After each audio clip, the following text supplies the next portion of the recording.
In this video, I'm going to teach you about the 6 rules of nutrition that I teach any one of my clients. I want you to know this information and how it's going to apply to you, and then we'll also be able to really connect on what nutrition is and how it's going to affect your body. So there's 6 rules, okay? Part of my handwriting, I am a male.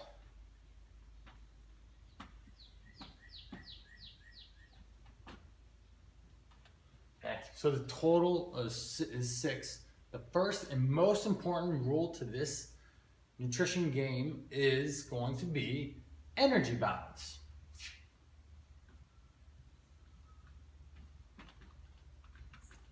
Now,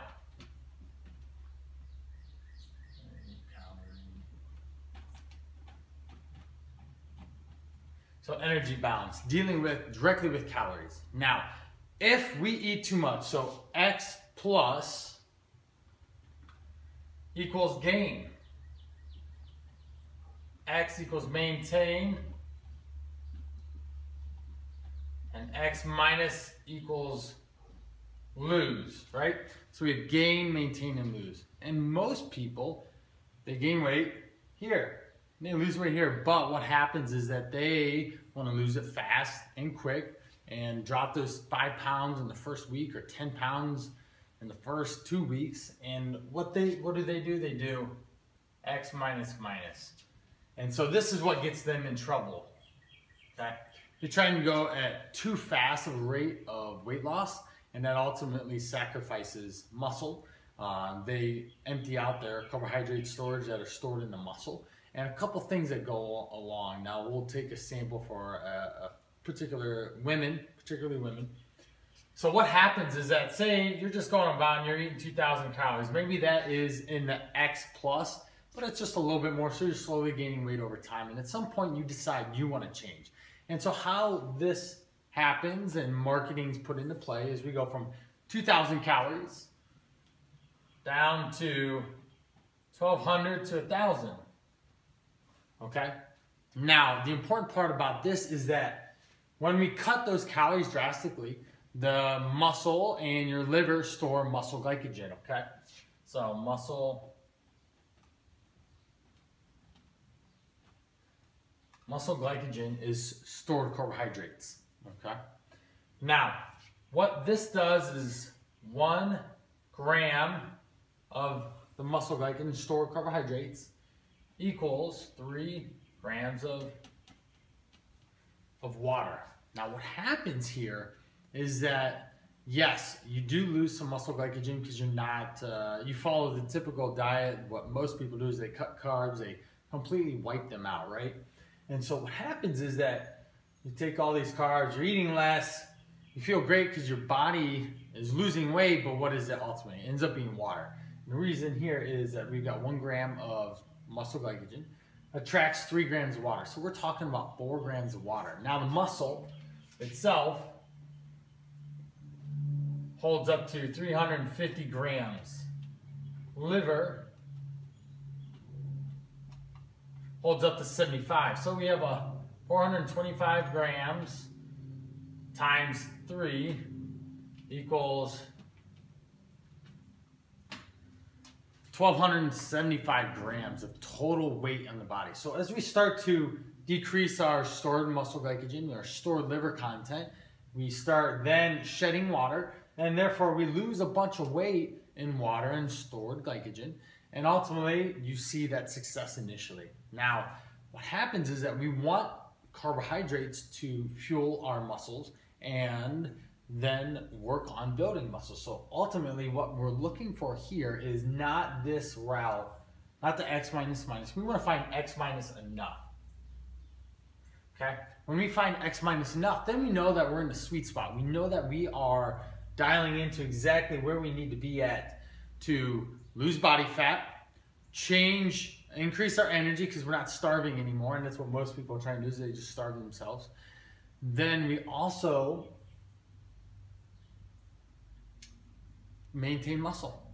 Maintain muscle is a very important part of this whole process. We want something to reveal as we lose weight and change our body. All right, so this is rule number 1. Okay, so energy balance, critical to your long-term success. All right, Second up.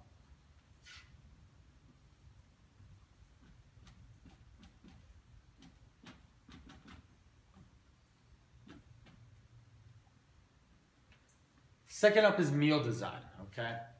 In the content, I have a meal design booklet that will kind of explain this a little bit further and how to actually design it, what particular foods are, a protein, a carb, and a fat, and all those things that break up into and make up our food. But meal design, critically important to our success. Why? Because if we're having meals that are thermogenic in nature, they are heat producing, they burn fat, that's going to produce body fat changes. So we have two different options.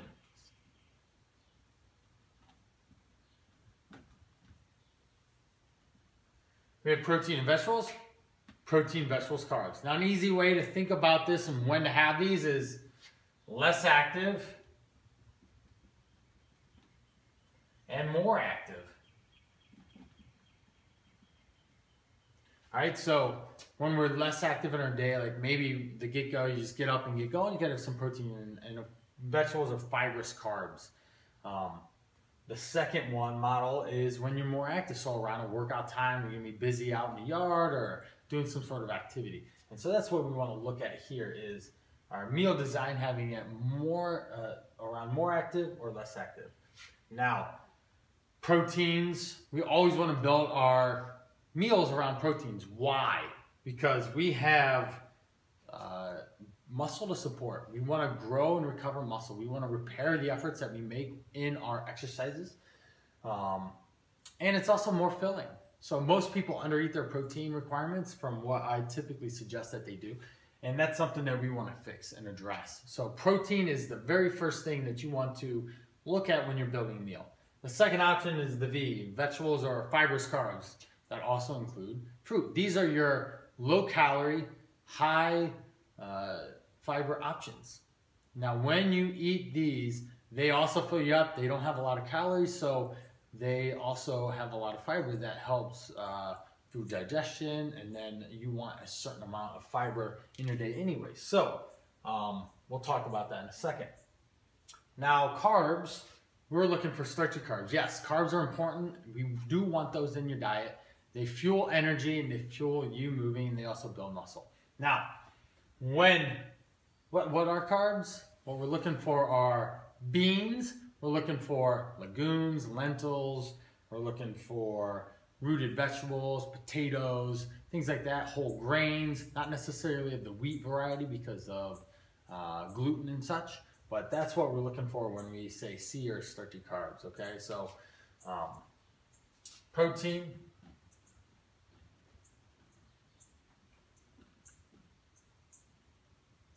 fibrous carbs, and starchy carbs. Now, an important part about meal design is the next step. Meal labels. Now, when I talk about meal labels, this is important to note. What do you eat when you have breakfast? What do you have when you have snack? When someone says lunch, what do you think about on those type of different foods? So traditional breakfasts are pancakes, sausage, eggs, oatmeal, cereals, things of that nature. Snacks, generally, especially for women, they think pretzels and yogurt and string cheese and fruit and nuts. And then we look into lunch, maybe sandwiches. So, and then dinner, lastly, is kind of models a little bit here. You have your protein, you have your vegetable, and you have your starch. Now, when we do this stuff, we want to take those food labels off of your meals, and that'll open up freedom. That'll open up whatever you want, whenever you want, and that's most important, okay?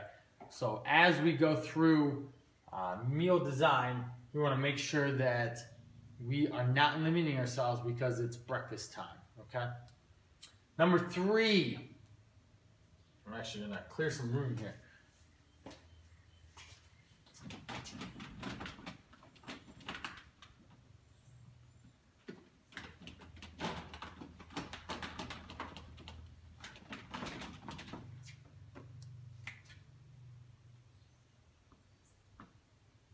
Number 3 is macros. This is the meat and potatoes of the whole crux.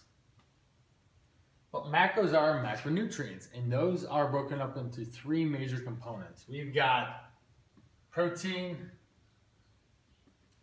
carbs, and fats. The other thing I like to measure and monitor is fiber and sugar. Okay, these are important pieces of the pie that kind of connect with each other. Now, I mentioned fiber earlier. 14 grams per 1,000 calories is an ideal. Usually I like to try and bump that up. It just kind of forces you to pick better choices in your day. So this comes in super handy when we're using tools like MyFitnessPal.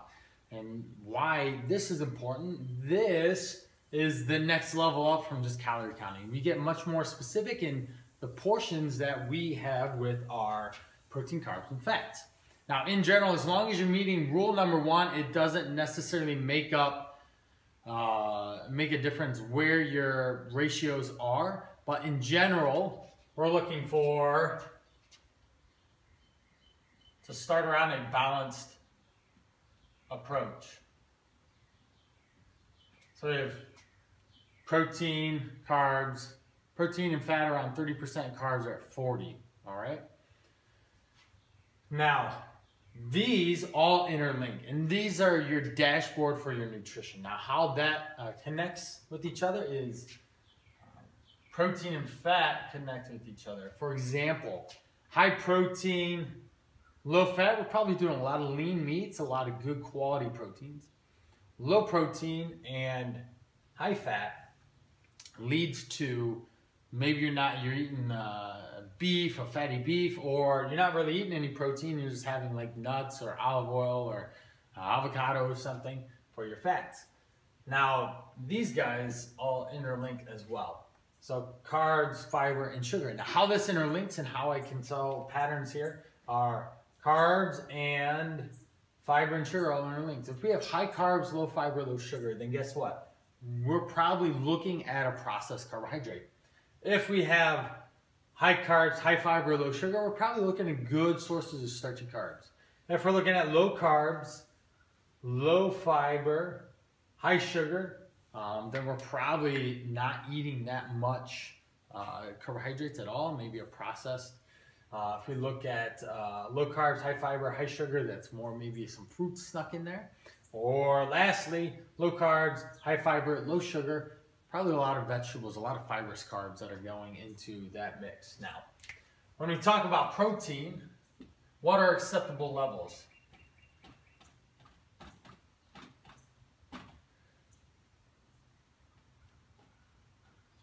Now, we look at this, we have 0.75 to 1.5 grams per pound, okay?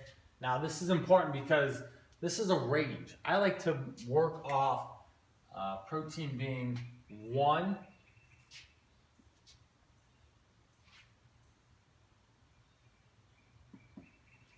protein is 1 gram per pound of body weight. All right, so this is important because it just gives us a well-balanced approach. Now, if you weigh more than you technically should, we can go off lean body mass. So lean body mass and aim for there. So traditionally, I like to set women around like 110 to 140 grams per day. Gentlemen, we're looking at like 175 to 200 grams per day. All right. So hopefully this kind of gives you a better idea of how to kind of mix up your macros. All right. If we're looking at these, then we can really have a good idea of where you're at. And if you track consistently, what does that do to the body? And how does your body respond? Ultimately, by the end of the week, we start Monday, by Saturday, Sunday, there should be physical change. And if there's not, then we need to adjust macros, we need to adjust exercise program, planning, and whatnot, okay? Number 4.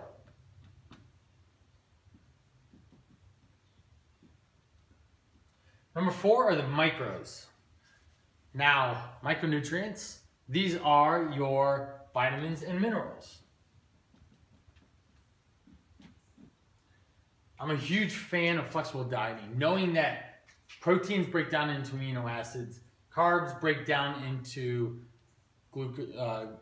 glucose. Fats break down into fatty acids.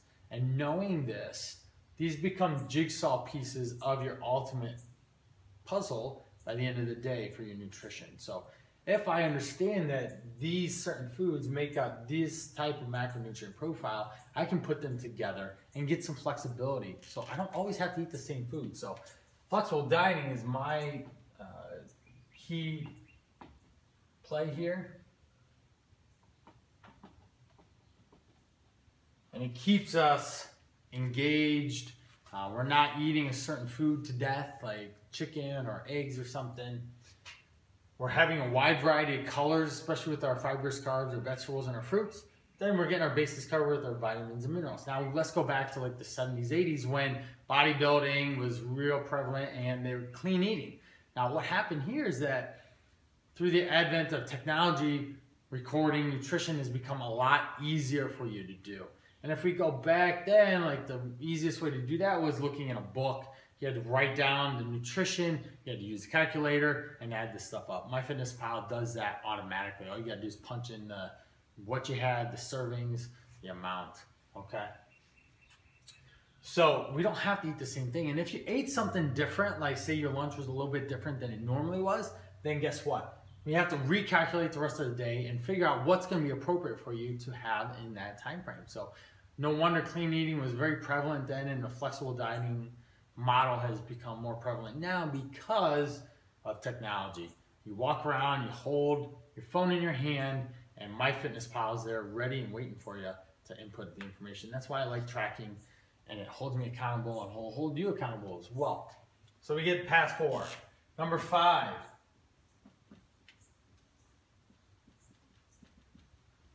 Nutrient timing.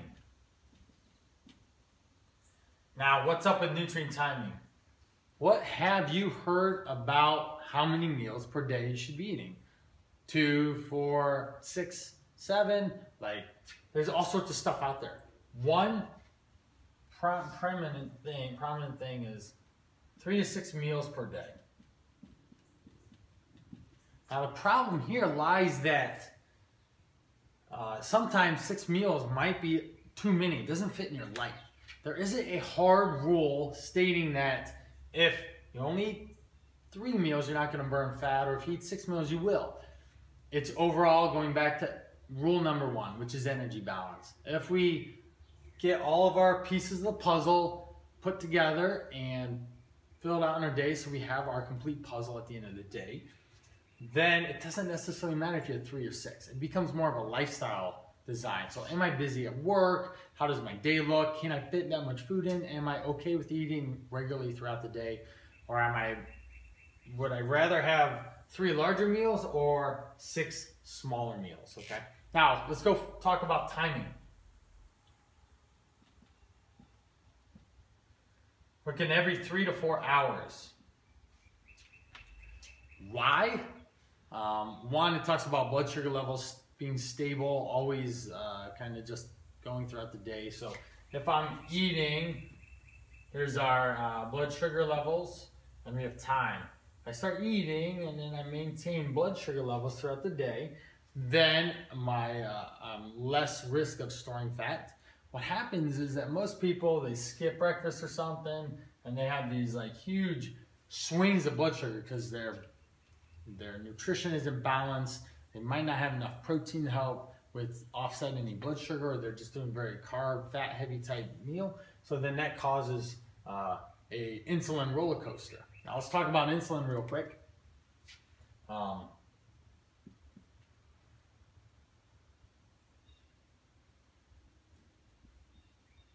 Insulin and glucagon. These are 2 important hormones in the body that help regulate storage and release.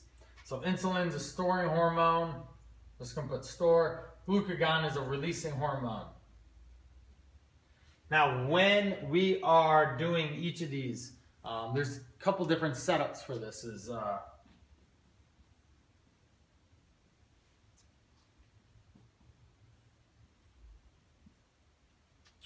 We have 3 different setups. 1, 2, and 3. we have insulin levels are low and glucagon levels are high. They work in opposition. So again, I mentioned that insulin is storing, glucagon is its opposing hormone and it releases. So in this setup, we are more about releasing. We have blood sugar levels are stabilized, our blood sugar is in control, so there's no insulin present or needed.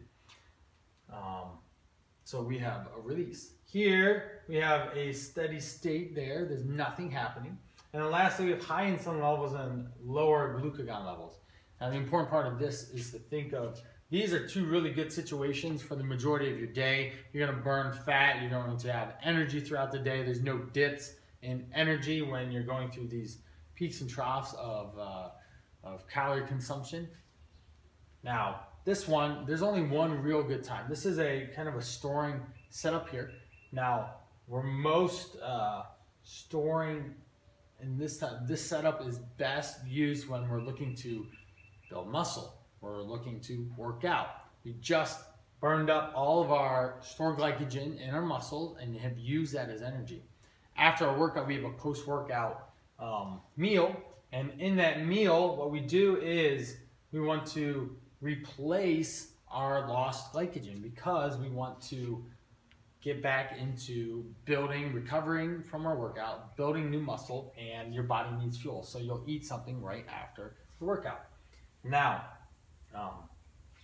insulin is high. After our workout, we want to store that glucose that gets put in, the glycogen that gets put in through our carbohydrates that we take in, okay? We're going to talk about the last one here. So in general, when we get into, let's talk about the frequency of timing. So I talked about every 3 to 4 hours. I don't want to forget this. This is nice if we can do it. It maintains blood sugar levels. It allows you to plan out and prepare your meals throughout the day. And it keeps you out of sticky situations. So like say you go to work, you have breakfast at 7, the next meal, number 2, is going to be at 10-ish. You get to the office around there, and you come across a donut or something in a break room, some bagels, some wonderful treat that you usually would eat, but you want to stop because you're trying to change your life, you're trying to change your nutrition, your overall body. And so what happens here, like say that's like 9 o'clock, is when you roll across the break room and see that donut or that bagel or whatever. And so what happens is that if we've planned out and we're prepared with our meals, you have them with you, and you know that you're going to be eating shortly after at 10 o'clock, that 9 o'clock bagel stop, you don't necessarily need then. And it becomes okay to pass on it, which can be difficult in many situations, especially if time and again, there's those bagels there all the time, okay? So that's one of the key things, knowing that food's coming. And if we go too long without food, then what happens? We get hungry, we get ravenous, we end up eating anything that we want, our willpower plummets down to the ground, and then you're stuck with a calorie binge of whatever food it was, usually not that healthy, okay? Let's get into the last one, the last rule that we have.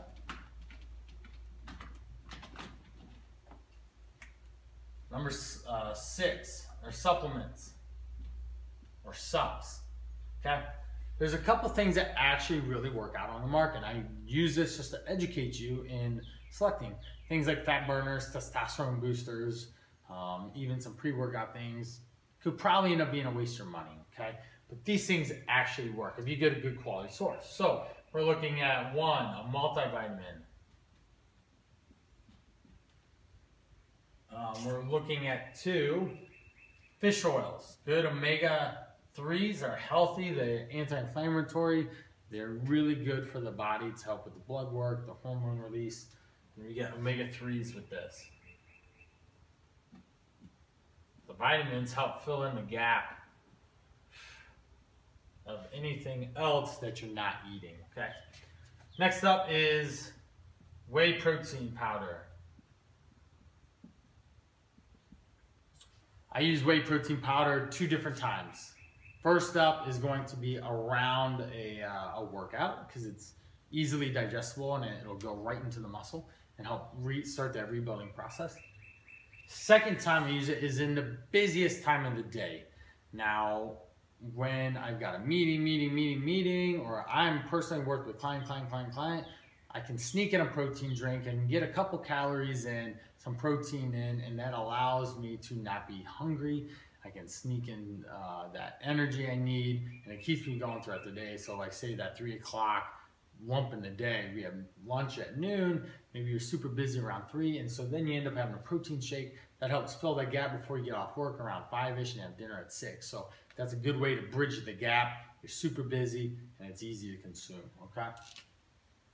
In this, females 1 to 2 scoops. Gentlemen 2 to 3 scoops per day. Any more than that, you probably need to be eating real nutrition. So hopefully that's really helped you out. This is the 6 rules. Again, recapping, we want to go over energy balance first. We want meal design to be second. We want macronutrients third. We want micronutrients fourth. We want nutrient timing to be 5th, and supplements is 6th. And it kind of goes in that order. So it's quantity, quality, nutrient timing, and then supplements. So hopefully you've learned something here and you've taken it away. Hopefully you've taken a lot of notes on this, because this is the basis of everything that I want you to know and to start understanding this whole world of flexible dieting and how it is the right solution for you to be able to get the results that you want in a long-term sustainable manner, which is ultimately what everybody wants. Nobody wants to be looking 6 months from now for another fad diet, for another quick fix. We want to teach you how to eat, how to use food to fuel your body for fat loss. And when we get that set up properly and you understand food, then we can have a real conversation about nutrition and you understand how to work things out in sticky situations. One of the things I want to mention here before we end this is social engagements.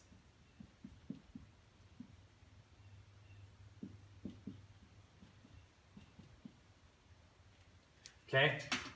If you understand what macros are and you understand how they work with your body and what your needs need to be met at a certain point in the day, then we start looking at like social events like birthday parties, picnics, and fun evening events with maybe a family or friend. You can start planning out and saving some room, some calories, some macronutrients for that particular outing, so that when you show up, you can actually partake and enjoy in the event, not go overboard, and manage to stay in line, in path with what you're truly trying to do and commit to. So most people, what do? They end up they don't want to eat the cake, but they end up eating the cake and maybe some ice cream too, and then they feel bad about themselves, and then they're off the bandwagon, and then they go on, and it is ultimately they want to reset, and what's the best day to reset diets on is a Monday. So you know, they go through this cycle over and over and over again. And what I say in social events and things like that is, one, go there to enjoy yourself, know your boundaries, and strategically plan what you're going to do before you get there, because then if you have a plan, then you can implement. And implementing is the biggest piece of this pie. So so that's how I do social events or anything like that. Last up, PPA. Plan, prepare,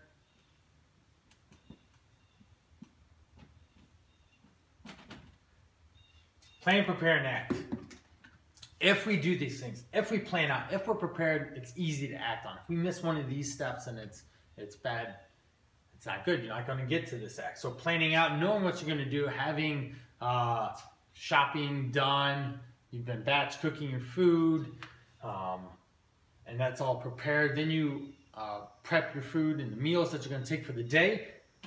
Then it's easy to eat it at 3, at 10 o'clock, at noon, at 3, at different times of the day, okay?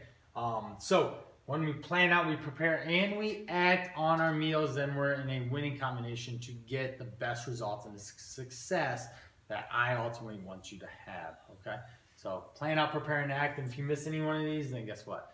you're going to be having issues. So I hope you've enjoyed this. You've learned a lot from the 6 rules and knowing how to plan out, how to prepare, how to act, and even in social situations. So thank you.